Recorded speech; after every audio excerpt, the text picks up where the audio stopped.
क्या वो इसराइल में बच्चों को इस्लाम मुखालिफ तालीम देते हैं? क्या यहूदी दीगर लोगों को दूसरे दर्जे का इंसान समझते हैं? रॉकेट पर रॉकेट फायर हुए। थोड़ी देर बाद हमला रुक गया। लोग अपनी पनाहगाहों से निकले और सब घरों की तरफ भागे। आप यकीन नहीं करेंगे कि वो कैसे भाग रहे थे, जैसे अल्लाह ने सूर फूंक दिया हो। तुम कत्ल ना करना, ये तमाम यहूदियों के लिए हुक्म है। तुम अपने हम मजहब को कत्ल ना करना, लेकिन तुम मुसलमान को मार सकते हो। उनके खून पर तुम्हारा हक है। इस तरह वो लोगों के लाशऊर में अपनी सोच नक्श करते हैं। क्या आपको इस्लाम कबूल करने से पहले कोई शकूक थे? इस्लाम कबूल करने से पहले मेरे जहन में कोई मजहब नहीं था। मैं एक और तरीके से बताता हूँ। ये थोड़ा मज़ाक़ खेज बात हो सकती है, लेकिन मैं जब भी अपने घर से निकलता तो कहता, इन नंबरों को गिनो। मैंने एक रस्म बना ली थी, 7 नंबर दबाएं। मुख्तलिफ रस्मात। मैंने दूसरे खुदा अपना लिए थे। इंसान को फितरी तौर पर एक खुदा या सरप्रस्त की जरूरत होती है। चूँकि मुझे मालूम नहीं था कि इस्लाम क्या है, मैं किसी तरह खुद को बचाना चाहता था। किसी ने आयतुल कुर्सी की तिलावत की और मैंने आयात की तादाद गिनी। वक्त के साथ साथ मुझे कुछ ऐसा याद आता है। मेरी याददाश्त बहुत मुबहिम है। मुझे मजहब में ज्यादा दिलचस्पी नहीं थी। मेरा मतलब है, मैं कॉलेज में था, 20 या 21 साल का था। हम अपने वालिद की गाड़ी में घर जा रहे थे। उस वक्त हम आजरबाईजान में थे। रेडियो पर एक आदमी था, खुमैनी नाम का इमाम। वो किसी बारे में बात कर रहा था। मैंने पूछा, डैड क्या ये नबी है? मेरे वालिद ने हंसते हुए कहा, कैसा नबी? ये उसका साया भी नहीं हो सकता। ये नबी नहीं है, इमाम वगैरह है। तब मैंने सोचा, नबी क्या होता है? कोई नबी कैसे बन सकता है? मैंने इससे आगे नहीं सोचा और जवाब तलाश नहीं किया। मेरा मतलब है कि मैं भूल गया, लेकिन फिर भी मैं इस बात को मुकम्मल तौर पर कभी नहीं भूला। जब मैंने ये सवाल दोबारा पूछा, तब मैं 26 साल का था। मैं उसी जगह पर था। मेरी जिंदगी में मजहब से मुतल्लिक कुछ नहीं था, ना यहूदियत ना ईसाइयत। मैं कहूँगा मैं यहूदी हूँ अगर ये मेरे लिए अच्छा है। मैं कहूँगा अल्हम्दुलिल्लाह मैं मुसलमान हूँ, लेकिन मुझे अल्हम्दुलिल्लाह मैं मुसलमान हूँ के अलावा इस्लाम के बारे में कोई इल्म नहीं था। जब आप कलमा शहादत पढ़ने के बाद मुसलमान हुए तो आपको कैसा महसूस हुआ?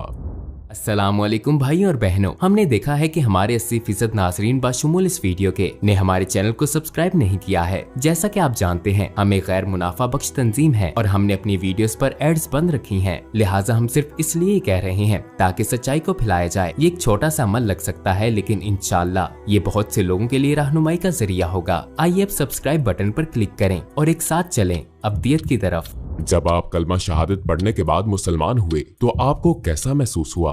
मैं जज्बात से भरपूर था। मैं कलमा शहादत पढ़ने से पहले ही मजहब पर तहकीक करके मुसलमान हो चुका था। मेरा मतलब है कि किसी ने मुझे कलमा पढ़ने के लिए नहीं कहा था। मैं आपको बता सकता हूँ, किसी ने मुझे अशहदु अल्ला इलाहा इल्लल्लाहु व अशहदु अन्ना मुहम्मदन अब्दुहु व रसूलुहु कहने पर मजबूर नहीं किया था। जब मैंने मजहब का मुतालिया किया तो मालूम हुआ कि मैंने कलमा पढ़ा है। जब मैंने हकीकत में कलमा पढ़ा तो ये जानते हुए पढ़ा कि इसका मतलब क्या है, क्योंकि मेरे पास अपने ईमान की बुनियाद के तौर पर तमाम इल्म मौजूद था। मुझे हराम चीजों, सय्यार, ईमान, इबादत की बुनियादी बातों, कुरान, तफसीर, सब चीजों के बारे में इल्म था। मैंने ये इल्म सालों में हासिल नहीं किया। ये मैंने गहरी दिलचस्पी और तहकीक से 6 से 7 माह में हासिल किया है। चूंकि बुनियाद में पहले ही रख चुका था, इसलिए जब मैंने कलमा पढ़ा तो मैं बहुत खुश और मसरूर था। क्या यहूदी दूसरे लोगों को कमतर समझते हैं? सेहोनी इसी तरह देखते हैं। ज्यादातर इसका ताल्लुक सेहोनियत से है। वो कहते हैं, कोई भी शख्स जो यहूदियत के अलावा किसी भी मजहब का पैरोकार है, उसे हमारी खिदमत के लिए बनाया गया है। उन्हें कत्ल करना, उन पर जुल्म करना हमारे लिए एक अच्छा अमल है और बाइसे सवाब भी है। मैं आपको एक मिसाल देता हूँ। 2 साल कबल ईद उल फितर के मौका पर गजा इसराइल में कत्लेआम हुआ था, जिसमें फलस्तीनियों को कत्ल किया गया था। एक टीवी चैनल पर राइट विंग के इंतहा पसंद की शोहरत रखने वाला एक इसराइली कह रहा था, फलस्तीनी मुसलमानों को मारना गलत नहीं है और हमारे लिए गुनाह नहीं है। अब हमें उन्हें खत्म करने की जरूरत है ताकि कल को वो हमें परेशान न करें। अगर हम अब ऐसा करेंगे तो हमें गुनाह नहीं सवाब मिलेगा। इस बारे में पूछने वाला टीवी एंकर भी हैरान रह गया, जिसने कहा था कि ये सहियोनी है। आप मुसलमान कब हुए थे? आपने मुसलमान होने का फैसला कैसे किया? जिस्मानी और रूहानी तौर पर मुझे काफी मुश्किल वक्त देखना पड़ा। ये एक महफूज पनाहगाह है। ये मुझे हराम चीजों में नहीं मिली। हराम ने मुझे कुछ नहीं दिया। मेरी महफूज पनाहगाह एक ऐसी चीज है जिसने मेरी रूह को मुतमईन किया, जिसने मुझे मुकम्मल तौर पर मुतमईन किया। वो चीज इस्लाम थी। एक वक्त ऐसा था जब मैं आजमाइश से गुजर रहा था और ये आजमाइश सही नहीं जा रही थी। मैंने खुद से कहा, मैं हर रोज गाने और बहुत सी दूसरी चीजें सुनता हूँ, तो एक बार इस तुर्क इस्लामी आलिम को सुन लेता हूँ और देखता हूँ कि वो क्या कहता है। तो इस तरह मेरा इस्लाम से तारुफ हुआ। नबी कैसे थे, मैंने सय्यार के बारे में, रसूल सल्लल्लाहु अलैहि वसल्लम की जिंदगी के बारे में ये टॉक शो सुनकर इस्लाम सीखा। इस तरह मैंने अपने मजहब के बारे में सीखा, यहाँ तक कि मेरे दोस्त कहते हैं और मैं इसकी तस्दीक करता हूँ, मैंने यूट्यूब से मोटरसाइकिल पर हेडसेट लगाकर अपना मजहब सीखा। मैं आपको ये बता सकता हूँ क्योंकि मेरे पास यही फारिग वक्त होता था। मुझे किताबें पढ़ने की आदत नहीं थी। सबसे पहले मैंने इस बारे में बातें सुनी कि हमारे नबी सल्लल्लाहु अलैहि वसल्लम कौन है और सहाबा कौन थे। मैंने 1.5 माह बाद नमाज पढ़ना शुरू की और बाद में 2 माह बाद मैंने दिन में 5 वक्त नमाज पढ़ना शुरू कर दी। 1 साल बाद मैंने रोजा रखना शुरू कर दिया। मैं समझ गया था कि रोजा क्या होता है। मैंने रोजमर्रा जिंदगी में हर घंटे में आहिस्ता आहिस्ता और सब्र से अपनी सीखी हुई हर चीज पर अमल करना शुरू कर दिया। इस तरह मैंने इस्लाम को पाया। जब से मैं मुसलमान हुआ हूँ मैं बहुत खुश, निडर और मजबूत महसूस करता हूँ। मुझ में एक एनर्जी आ गई है जो ये फराहम करता है। क्या वो इसराइल में बच्चों को इस्लाम मुखालिफ तालीम देते हैं? इसराइल में सबसे संजीदा टीचर टीवी है। मेरा मतलब है टीवी। मैं कोई इसराइली टीवी चैनल नहीं देख सकता क्योंकि अगर देखूं तो मैं गुस्से से अपने दांत पीस डालूंगा। इतने झूठ और बहतान मैंने किसी और चैनल को इस अंदाज में इतनी मुबालगा राय करते नहीं देखा क्योंकि वो आपके लाशूर की तरबियत पर बहुत ज्यादा सरमायाकारी करते हैं। फलस्तीनी दहशतगर्द, कोई जुमला फलस्तीन और दहशतगर्दों की जिक्र से खाली नहीं है। जालिम तुर्किया, जालिम तुर्क। हालिया बरसों में तुर्किया के अलावा कोई भी इसराइल और उसके जुल्म के खिलाफ खड़ा नहीं हुआ, तो वो टीवी चैनल्स पर तुर्किया और इससे मुतल्लिक हर चीज को इस तरीके से पेश करते हैं। आपको लगता है कि जो भी बात करता है वो जेल जाता है या जो कोई बात करता है उसे गोली मार दी जाती है। वो इन ख्यालात को लोगों के लाशऊर में बिठाने की कोशिश करते हैं और यही कुछ इस्लाम के साथ भी। वो इस्लाम दुश्मनी को परवान चढ़ाते हैं। जब एक फलस्तीनी मुजाहिद अपने ही मुल्क के लिए लड़ता है तो वो दहशतगर्द बन जाता है, लेकिन अगर आप किसी बच्चे को गोली मारकर कत्ल करते हैं तो ये सहयोनियत है, आपने अपना मुल्क बचाया। वो लोगों के जहनों में ये ख्यालात डालते हैं। मीडिया के मैदान में मुसलमानों और खास तौर पर फलस्तीनी मुसलमानों के खिलाफ जंग जारी है। तौरात में 10 अहकामात हैं। तुम कत्ल ना करना, चोरी ना करना, तुम धोखा ना देना, तुम जिना ना करना और इस तरह के 10 अहकामात हैं। वो ये सब तौरात में देखते हैं लेकिन फिर कहते हैं तुम अपने हम मजहब को कत्ल ना करना। करप्शन, वो अब भी करप्शन कर रहे हैं। तुम अपने हम मजहब को कत्ल ना करना लेकिन तुम मुसलमान को कत्ल कर सकते हो, उसका खून तुम्हारा हक है। इस तरह वो इन ख्यालात को लोगों तक पहुंचाते हैं। यरूशलेम के बारे में इसराइल का मौकफ क्या है? ये मुसलमानों पर इतना जुल्म क्यों करते हैं? यरूशलेम इसराइल का सबसे अहम मसला है। ये सहयोनियत की अव्वलीन ख्वाहिश और ख्वाब है। दीवार गरिया का मतलब है यरूशलेम, इसीलिए उन्होंने इसे ये नाम दिया है। वो इसमें दाखिल नहीं हो सकते और ये मस्जिद अक्सा और हैकल सुलेमानी के नीचे है। मेरा मतलब है वो इस दीवार पर रो रहे हैं। दीवार के पीछे वो अल-अक्सा और यरूशलेम के लिए रोते हैं। हैकल सुलेमानी अल-अक्सा के नीचे है। सहयोनियत में उनके अकीदे के मुताबिक एक दिन वो अल-अक्सा को तबाह कर देंगे और हैकल सुलेमानी को दरियाफ्त कर लेंगे।